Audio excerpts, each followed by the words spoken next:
Guys, this is Brad Daly, and I have done some experimenting, and we have found a new theory about these two characters that most of you probably know: Diddy Kong and Sonic.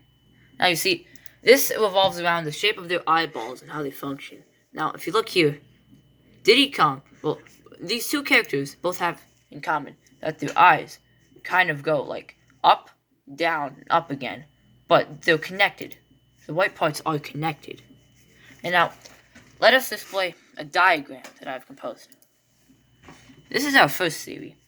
So, as for Sonic, This would make more sense with Sonic. yes. So, notice how his eyes, there's a flap right here, but this one white part is just a big eyeball, right? So that's assuming it would go like one big circle. So, bring up our research. That means that if it's just one big circle, that means that thing in the middle is just a flap, and it could be taken up and down without any kind of interference. But what that also means is that it's the same lens, which means that they're both receiving the same image, so one half of the eye is useless. So, this Sonic, he does not need this entire section of an eye. He could be a Cyclops and function exactly the same. Now, let me bring you to my theory about Diddy Kong.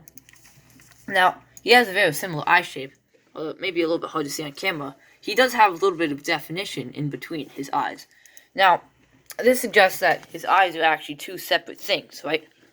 So here's my theory. We call this one the compression theory. His eyes are actually very close together.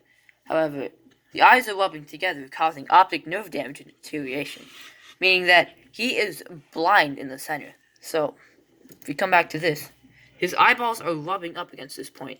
So anything that he sees about like this close in front of him, he could not see.